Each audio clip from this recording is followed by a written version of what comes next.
सभी प्यारे बच्चों को नमस्कार। तो इस वीडियो में क्लास 9th मैथ जो प्रश्नावली 6.2 कराने वाला हूं। यदि आपने 6.1 का वीडियो नहीं देखा तो उस वीडियो का लिंक इस वीडियो के डिस्क्रिप्शन बॉक्स में दे दिया, तो वहां जाके आप देख सकते हो। तो इसका जो प्रश्न नंबर पहला है इसको देखिएगा आप। तो प्रश्न नंबर पहला है, निम्न आकृति में ए बी समांतर सी डी, यानी ये वाली भुजा इसके समांतर है, ये वाली भुजा इसके समांतर है, फिर और ये वाली भुजा इसके समांतर है। ठीक है, तो हमें इसमें क्या करना, बाई अनुपात जेड का मान दिया हुआ है, तो एक्स का मान ज्ञात करना है। तो सबसे पहले इसका हल लिख लें हम यहाँ पर।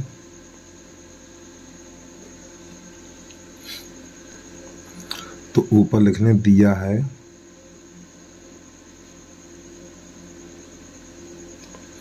देखो ये वाली भुजा इसके समांतर और ये वाली भुजा इसके समांतर है, तो यहाँ पर लिखना है ए बी समांतर सी डी। ठीक है, तथा यानी ये वाली भुजा इसके समांतर और ये इसके समांतर है सी डी समांतर ई एफ। ठीक है, जब ये वाली भुजा इसके समांतर है और ये इसके समांतर है तो क्या होगा बेटा, ये वाली भुजा इसके समांतर हो जाएगी। ठीक है, तो यहाँ पे लिखना इसलिए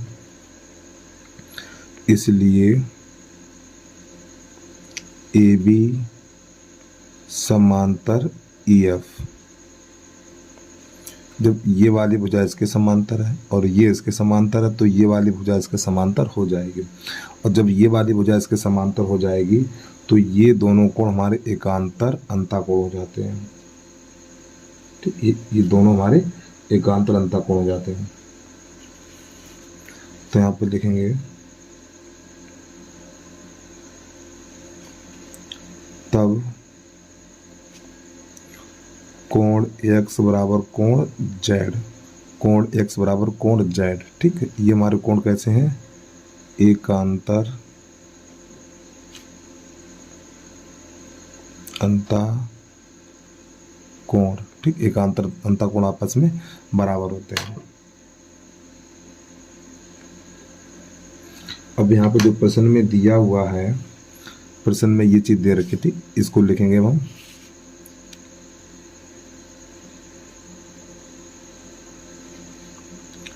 बाई अनुपात जेड बराबर 3:7। अब देखिए, अब यहाँ पर हम क्या करेंगे, इस जेड की जगह पे एक्स लगाएंगे। यहाँ पे जो जेड है ना, तो क्योंकि ये दोनों आपस में बराबर है तो जेड की जगह एक्स लगा सकते हैं, तो ये बन जाएगा हमारा बाई अनुपात एक्स बराबर 3:7। अब समझिएगा ध्यान से आप, देखो ये हमारा हो जाएगा बाई है ना, तो बाई बराबर कर देंगे 3a, ये बाई बराबर 3a कर देंगे और x बराबर 7a कर देंगे, इस प्रकार। अब यहाँ पर देखिए, जब ये दोनों रेखाएं समांतर हमारी, जब ये दोनों रेखाएं समांतर हैं तो ये हमारे अंतःकोण यानी इन दोनों कोणों का योग 180 अंश होता है। ठीक है, अंतःकोण है, एक दूसरे के संपूरक होते हैं। तो यहाँ पर लिखना हमें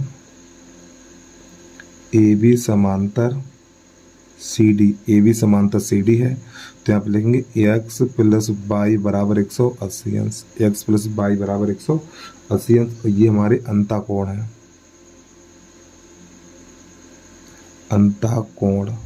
अंतःकोणों का योग कितना होता है, 180 अंश होता है।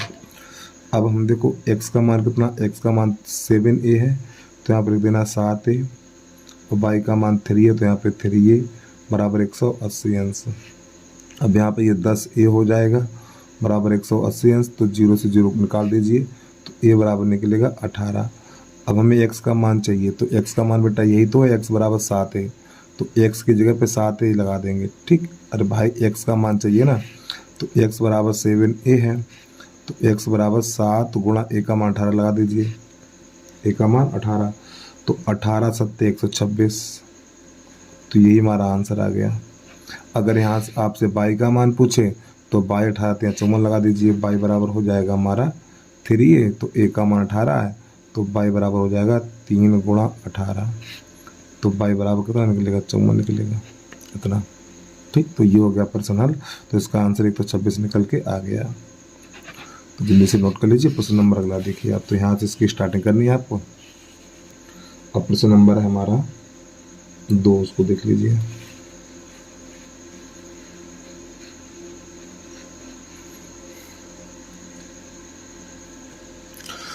अब हमारा आ गया प्रश्न नंबर 2। तो यहाँ पे लिखा हुआ निम्न आकृति में ए बी समांतर सी डी, यानी ये वाली भुजा इसके समांतर है और यहाँ पे लिखा हुआ है ई एफ ई लंब है सी डी, यानी इस भुजा पर लंब है।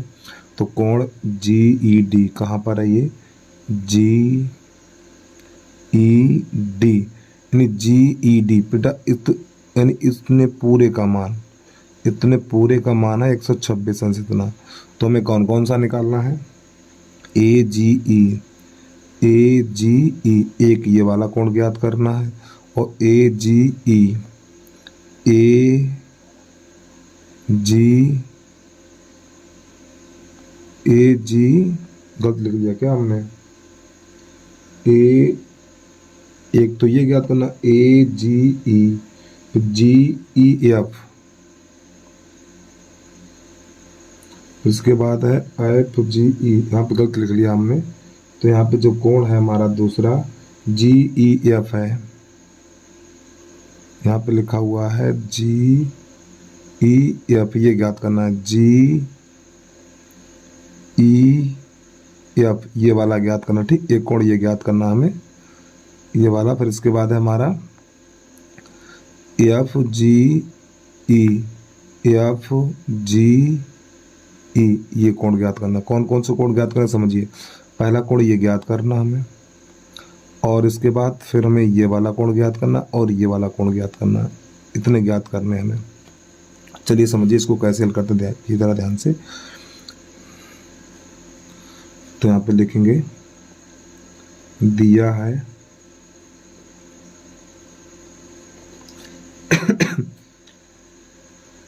ए बी समांतर सी डी तथा एफ ई लंब सी डी, यानी ये वाली भुजा इसके समांतर है और ये लंब किस पर है हमारा, यहाँ पर सी डी है, ये सी डी। ठीक है, यानी ये वाला लंब है हमारा सी डी पर, इतना लिख लिया हमने। और इसके बाद ये कोण दिया हुआ है, कोण जी ई डी बराबर 126 अंश, यानी जी ई डी इसका मान 26 अंश दिया हुआ। अब देखिए जरा ध्यान से। अब प्यारे बच्चों देखो, ये दोनों भुजाएं हमारी समांतर हैं, ये दोनों भुजाएं समांतर हैं। ठीक, तो यहाँ पर लिखेंगे हल में, तो यहाँ पर लिखना है ए बी समांतर सी डी, ए बी समांतर सी डी तथा जी ई एक तिर्यक रेखा है, तिर्यक रेखा। अब ध्यान समझिए, यानी ये वाली भुजा इसके समांतर है और ये हमारी एक तिर्यक रेखा है। तो बेटा ये कोण और ये कोण आपस में बराबर होते हैं, एकांतर अंतःकोण कहलाते हैं। तो यहाँ पे लिखेंगे कोण ए जी ई, तो हमें लिखना है कोण ए जी ई बराबर कोण जी ई डी, जी ई डी, और आगे लिख देना हमें एकांतर अंतःकोण। अब इसका मान कितना है, इसका मान 126 है, देखो यहाँ पे लिखा हुआ है, तो इसकी जगह 126 लगा देंगे। तो कोण ए जी ई बराबर हो जाएगा 126। तो हमारा एक आंसर ये निकल के आ गया। ठीक है, अब आगे समझिए। अब यहाँ पर देखिए ये वाला कोण बेटा कितने का है, ये वाला कोण 126 का है हमारा ये वाला, लेकिन इसमें दो कोण मिल रहे हैं। कौन कौन से हैं, एक तो कोण है जी ई एफ, फिर एक कोण है हमारा एफ ई डी, इसमें दो कोण है। तो यहाँ पर लिखेंगे हम कोण जी ई डी बराबर 126 अंश। ठीक है, 126 है ना, क्योंकि ये पूरा कोण 126 है, लेकिन इसमें दो कोण बने हुए हैं, एक कोण ये और एक कोण ये। तो यहाँ पे लिखेंगे जी ई एफ, कोण जी ई एफ प्लस कोण एफ ई डी बराबर 126 अंश। और प्यारे बच्चों ये वाला कितने का है, ये वाला 90 अंश का, लंब होता है 90 अंश का, तो ये वाला 90 अंश का बन जाएगा। तो इसकी जगह 90 अंश लगा देंगे। तो कोण जी ई एफ प्लस 90 बराबर 126। अभी 90 को उधर भेजेंगे, तो कोण जी ई एफ बराबर 126 माइनस 90। तो कोण जी ई एफ बराबर घटाएंगे तो बचेगा हमारा 36 अंश। तो एक आंसर ये आ गया हमारा। अब इसके बाद ये वाला देखो, ये कोण 90 अंश का नहीं, ठीक, हमने ऐसे लगा दिया। अब ये वाला कोण ज्ञात करना हमें, तो अब लिखेंगे त्रिभुज जी एफ ई में। तो हमें लिखना है त्रिभुज जी एफ ई में, और त्रिभुज के तीनों कोणों का योग 180 अंश होता है। आपको ये पता होना चाहिए भाई, त्रिभुज के तीनों कोणों का योग 180 अंश होता है।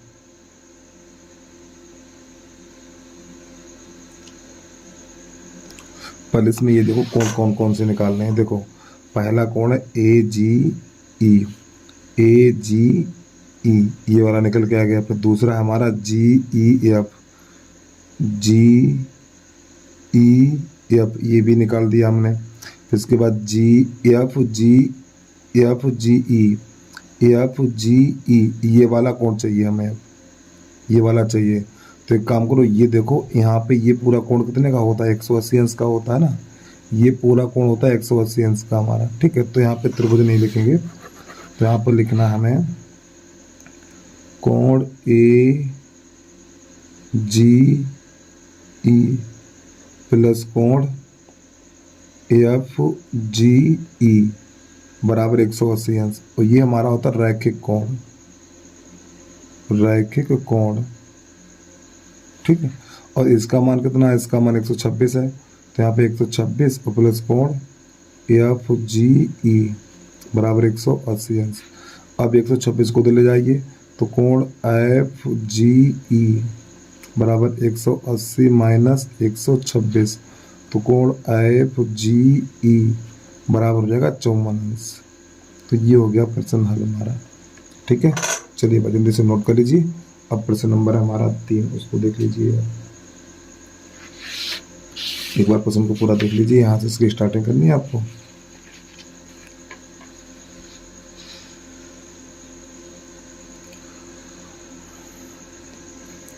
तो प्रश्न नंबर 3 है, तो इसमें लिखेंगे दिया है, देखो इसमें क्या क्या दिया हुआ है। ये वाली भुजा है ना हमारी बेटा, ये यहाँ पे नाम में लिखा पी क्यू और यहाँ पर एस टी है हमारा, ठीक, एस टी, यानी ये वाली भुजा इसके समांतर है। तो पी क्यू समांतर एस टी, ठीक। और इसके बाद कोण पी क्यू आर बराबर 110 अंश है, और कोण आर एस टी बराबर है 130 अंश। अब प्यारे बच्चों यहाँ पर रचना में लिखेंगे हम, रचना में लिखेंगे इसके समांतर इसके, यानी बिंदु आर से इसके और इसके समांतर रेखा खींचेंगे, ठीक है। यहाँ से हमें एक रेखा समांतर रेखा खींचनी है इस प्रकार, और इसका नाम लिख दें हम ए और ये बी। तो रचना में लिखेंगे बिंदु आर से देखो ये रेखा इसके समांतर है, तो जब ये रेखा हम इसके समांतर खींचेंगे तो इसके भी समांतर होगी। तो बिंदु आर से, तो यहाँ पे लिखना हमें ए बी समांतर पी क्यू और समांतर एस टी, यानी ये रेखा इसके भी समांतर और ये इसके भी समांतर है, ठीक है। अब चलिए समझिए। तो प्यारे बच्चों जब ये रेखा इसके समांतर है तो इन दोनों कोणों का योग 180 अंश होगा, क्योंकि अंततः जैसे ये दोनों, यानी ये रेखा, ये वाली रेखा और ये रेखा, तो लिख दें। अच्छा देखो हल में लिखेंगे, तो पी क्यू समांतर ए बी, पी क्यू समांतर ए बी तथा क्यू आर एक तिर्यक रेखा काम करेगी, ठीक है, तिर्यक रेखा है। तो बेटा देखो ये वाली भुजा इसके समांतर है और ये एक तिर्यक रेखा है, तो यहाँ पर क्या होगा, ये दोनों, इन दोनों कोणों का योग 180 अंश होगा। तो यहाँ पे लिखेंगे कोण पी क्यू आर और प्लस कोण क्यू आर ए बराबर 180 अंश। इसका मान 110 है, इसका मान 110 है, तो 110 प्लस कोण क्यू आर ए बराबर 180 अंश। 110 को उधर भेजेंगे तो कोण क्यू आर ए बराबर 180 माइनस 110, तो कोण क्यू आर ए बराबर बचेगा हमारा 70 अंश। ठीक है, तो जो इसका आंसर निकलेगा, इस वाले कोण का आंसर निकलेगा 70 अंश। अब थोड़ा आगे बढ़िए।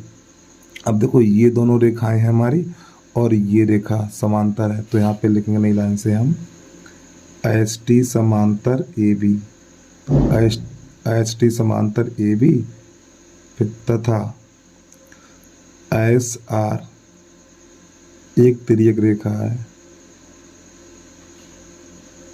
तिर्यक रेखा है। देखो समझो बेटा, ये वाली भुजा इसके समांतर, जब ये वाली भुजा इसके समांतर है हमारी, तो ये एक तिर्यक रेखा है।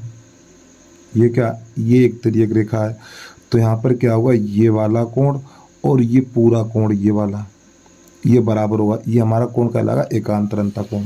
तो हमें यहाँ पे लिख देना है कोण एस, पहले टी लिख लो, टी एस आर बराबर, टी एस आर बराबर कोण एस आर ए। अरे भैया हमने क्या लिखा, टी एस आर बराबर कोण एस आर ए, ये दोनों कोण आपस में बराबर है। ठीक है, वो आगे लिख देना हमें एकांतर अंतः कोण। ठीक है, चलिए समझिए। अब इसका मान कितना है, देखो टी एस आर का मान 130 है, तो यहाँ पे 130, लेकिन यहाँ पे दो कोण बने हुए हैं बेटा। यहाँ पे कोण कितने बने, दो बने हैं। देखो एक कोण ये और एक कोण ये, तो इन दोनों को जोड़ के लिखेंगे। तो यहाँ पे हमें लिखना है कोण क्यू आर ए और प्लस कोण क्यू आर एस। अब इसका मान देखो निकाल चुके हैं, क्यू आर ए का मान कितना 70 है, तो यहाँ पे 70 लगा देंगे। तो 130 बराबर यहाँ पे 70 और प्लस कोण क्यू आर एस, 70 को उधर भेजेंगे तो माइनस का हो जाएगा, 130 माइनस 70 बराबर कोण क्यू आर एस। तो इसे घटाएंगे तो कोण क्यू आर एस बराबर निकलेगा हमारा 60 अंश।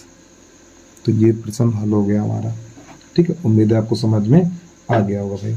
चलिए हिंदी से नोट कर लीजिए। अब इसके बाद प्रश्न नंबर हमारा 4 है, उसको भी देख लीजिए आप।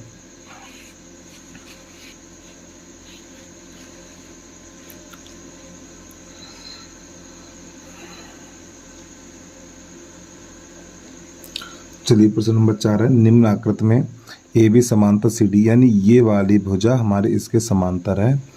तो ए पी क्यू ये वाला मान 50 है और ये वाला कोण हमारा 170 अंश है। तो हमें एक्स और वाई का मान ज्ञात करना है। तो चलिए समझिए कैसे इसको हल करते हैं। तो यहाँ पे लिखेंगे, सबसे पहले दिया है ए बी समांतर सी डी, यानी ये वाली भुजा इसके समांतर है। ठीक, तो जब प्यारे बच्चों ये वाली भुजा इसके समांतर है, देखो ये वाली भुजा इसके समांतर है, तो यहाँ पे तिर्यक रेखाएं दो हैं, एक तिर्यक रेखा ये है और एक ये है। तो जब ये वाली भुजा इसके समांतर है तो ये एक तिर्यक रेखा लेंगे हम, ये वाली। ठीक, ए बी समांतर सी डी तथा पी आर एक तिर्यक रेखा है। ठीक, इतना ये तिर्यक रेखा है। तो अब यहाँ से हम क्या करेंगे, देखो ये वाली भुजा इसके समांतर और ये एक तिर्यक रेखा है, तो यहाँ पर क्या होगा, इन दोनों कोण यानी ये पूरा कोण और ये कोण बराबर होगा, ये एकांतर अंतः कोण कहलाएगा हमारा। तो लिखेंगे कोण ए पी आर, कोण ए पी आर और बराबर कोण पी आर डी। वो आगे लिख देना हमें एकांतर अंतः कोण। तो ए पी आर, देखो ए पी आर इसमें दो कोण है, 50 प्लस 22, तो यहाँ पे लिख देना हमें 50 प्लस 22 और इसका मान 127 है। तो 50 को उधर भेजिएगा, तो 22 बराबर 127 माइनस 50, तो 22 बराबर बचेगा हमारा 7 और 12 में से 5 जाएगा 7, 77 अंश बचेगा। एक आंसर निकल के आ गया हमारा। अब क्या करना है हमें,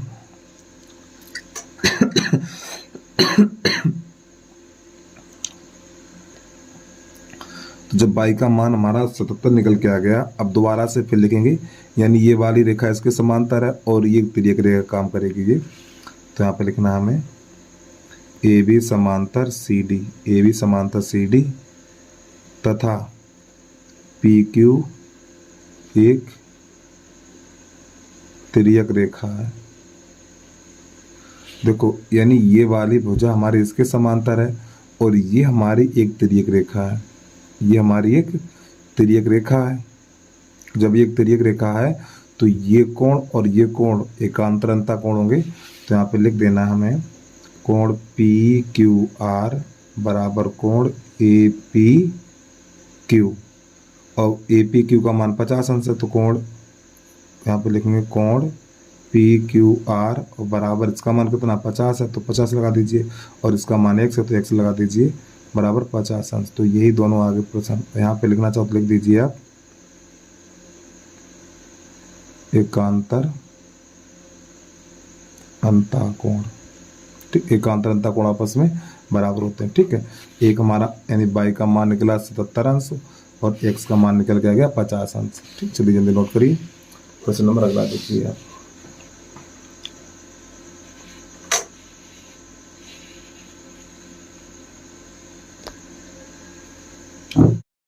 तो प्रश्न नंबर हमारा 5 है। तो यहाँ पे लिखा हो निम्न आकृति में पी क्यू और आर एस दो दर्पण हैं, यानी ये दोनों दर्पण हैं जो मैंने कलई नहीं किए तो इस पर कलई कर दें। इस प्रकार ये हमारे दो समतल दर्पण हैं। ठीक है, पहले हम कर दें कलई, फिर इसके बाद प्रश्न को पढ़ते हैं। और प्यारे बच्चों, छोटी सी रिक्वेस्ट है भाई, जिस बच्चे ने अभी तक यूट्यूब चैनल को सब्सक्राइब नहीं किया तो यूट्यूब चैनल को सब्सक्राइब करके बेल आइकन घंटी को प्रेस कर लीजिए और वीडियो को लाइक करके कमेंट में जरूर बताना वीडियो कैसा लगा आपको। ठीक है, चलिए समझिए प्रश्न अब पढ़ेंगे हम। निम्न आकृति में पी क्यू और आर एस दो दर्पण हैं जो एक दूसरे के समांतर रखे हैं। एक आपतित किरण ए बी दर्पण पी क्यू से बी पर टकराती है और परावर्तित किरण पथ बी सी पर चलकर दर्पण आर एस से सी पर टकराती है तथा पुनः सी के अनुदेश परावर्तित हो जाती है। तो सिद्ध कीजिए कि ए बी समांतर सी डी। अब इसको हम समझा दे रहा हूँ, देखिए समझिए बेटा, ये हमारे दो दर्पण हैं, समतल दर्पण है। ठीक, जो आप घर पे सुबह देख के आते हो, तैयार होके आते हो, जो अपना चेहरा देखते हो वो समतल दर्पण होता है, वही दर्पण है दोनों ये। तो ये हमारी है, ये दर्पण एक दूसरे के समांतर रखे हुए हैं और ये हमारी है आपतित किरण। आपने 8th क्लास में प्रकाश का परावर्तन पढ़ा होगा, आपतन कोण और परावर्तन कोण पढ़ा होगा आपने। तो ये हमारी प्रकाश की किरण है, इस किरण को बोलते हैं आपतित किरण। क्या बोलते हैं? आपतित किरण। ठीक, यहाँ बिंदु बी से टकराने के बाद इधर को निकल आती है। फिर जब ये निकल के आती है तो फिर बिंदु सी से टकराती है और इससे टकराने के बाद इधर को निकल जाती है। तो ये हमारी आपतित किरण है। इस वाले दर्पण के लिए ये वाली हमारी आपतित किरण है, बिंदु बी से टकराई तो ये बन गई परावर्तित किरण। ठीक है, अब इस वाले दर्पण के लिए ये हमारी आपतित किरण है, बिंदु सी से टकराई और टकराने के बाद इधर निकल गई तो ये वाली किरण होगी हमारी परावर्तित किरण, ये वाले। तो हमें इसमें सिद्ध क्या करना है? ए बी समांतर सी डी सिद्ध करना। तो ये दोनों समांतर कब होंगी बेटा? ये दोनों समांतर कब होंगी? जब हम ये दोनों कोण आपस में बराबर दिखा देंगे, यानी ये वाला कोण और ये कोण आपस में बराबर दिखाना है। अगर ये दोनों कोण आपस में बराबर हो गए तो ये दोनों रेखाएं हमारी कैसे हो जाएंगी? समांतर हो जाएंगी। चलिए, तो हम क्या करें, इन दोनों कोणों को बराबर दिखाने के लिए क्या क्या देखो पेंच लगाते हैं। चलिए समझिए। तो सबसे पहले यहाँ पे लिखने दिया हुआ है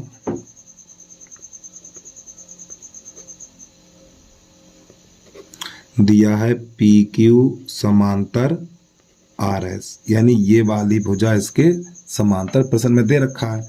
तो अब यहां से हमें लिखना है रचना में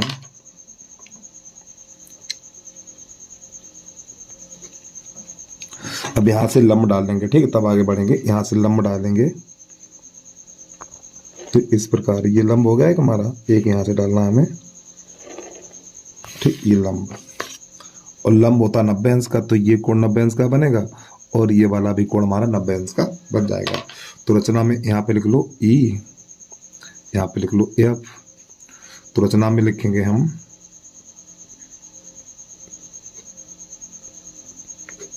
रचना में लिखेंगे बी ई लंब आर एस तथा सी एफ लंब पी क्यू। खींचा या डाला। ठीक है प्यारे बच्चों, देखो हमने यहाँ बिंदु बी से इस वाली भुजा पर लंब डाला, फिर बिंदु सी से इस वाली भुजा पर लंब डाला, तो ये भी कोण 90 अंश है और ये भी कोण 90 अंश है। तो प्यारे बच्चों ये दोनों भुजाएं हमारी समांतर हो जाएंगी। ये दोनों भुजाएं कैसे हो जाएंगी? समांतर हो जाएंगी। तो यहाँ पे लिखेंगे तब, यहाँ पे ऊपर लिख लीजिए सिद्ध करना है, ये भी लिख लीजिए आप। यहाँ पे लिख लीजिए सिद्ध करना है। सिद्ध करना है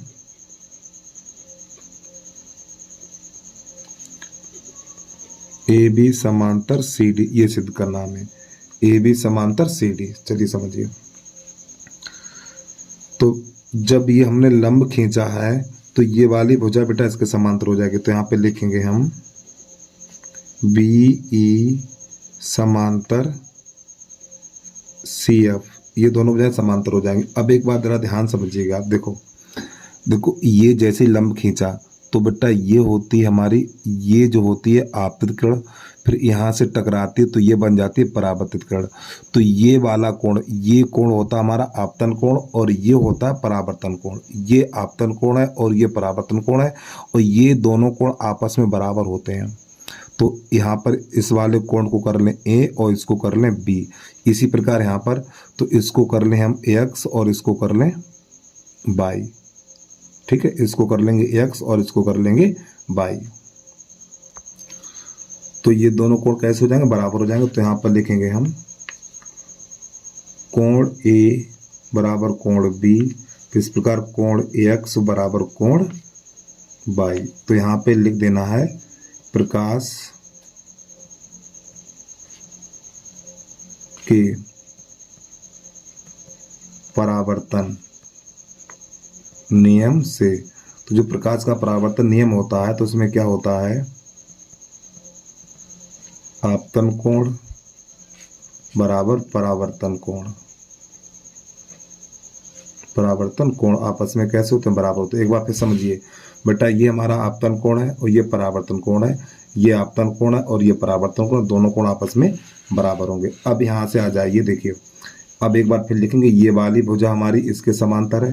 तो यहाँ पे लिखना है हमें बी ई समांतर एफ सी। जब ये वाली भुजा इसके समांतर है तथा अब यहाँ पे लिखना है बी सी एक तिर्यक रेखा है।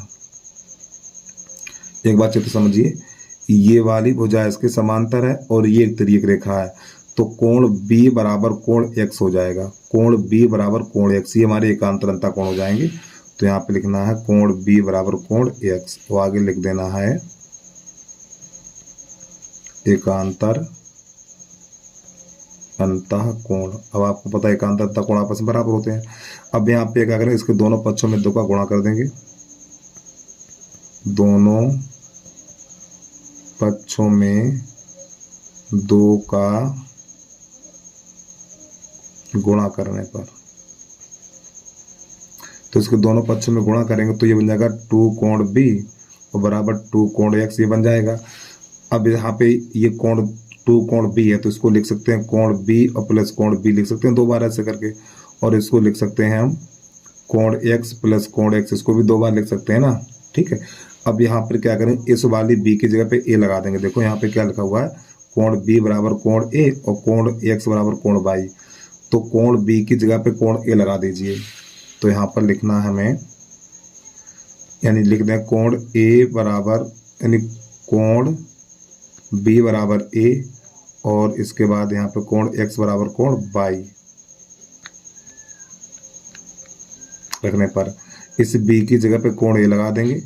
तो कोण A और प्लस कोण B बराबर अब X, इस X की जगह Y लगा देंगे तो कोण X प्लस कोण Y। अब प्यारे बच्चों ये बताओ ये कोण कहाँ पर है, हमें आप ये बता दीजिए ये कोण कहाँ पर है। कोण A प्लस कोण B और प्लस कोण X प्लस कोण Y, देखो ये रहा कोण ए प्लस कोण बी और कोण एक्स प्लस कोण वाई ये है, तो इस वाले कोण को क्या लिख सकते हैं, ए बी सी लिख सकते हैं, और इस वाले को लिखेंगे बी सी डी। तो यहाँ पे नई लाइन से लिखना हमें कोण ए बी सी और बराबर कोण बी सी डी। तो ये दोनों कोण कैसे हैं, बराबर है। और ये दोनों कोण कौन से हैं, ये दोनों कोण हमारे एकांतर अंतः कोण, एकांतर अंतः कोण, ठीक है। तो इसलिए ए बी समांतर सी डी। तो बस प्यारे बच्चों यही हमारा सिद्ध हो गया, ठीक, यही सिद्ध करना था बस। तो आज के लिए इतना ही। तो वीडियो अच्छा लगा तो यूट्यूब चैनल को सब्सक्राइब करके बेल आइकन घंटे को प्रेस कर लीजिए। बस जय हिंद जय भारत।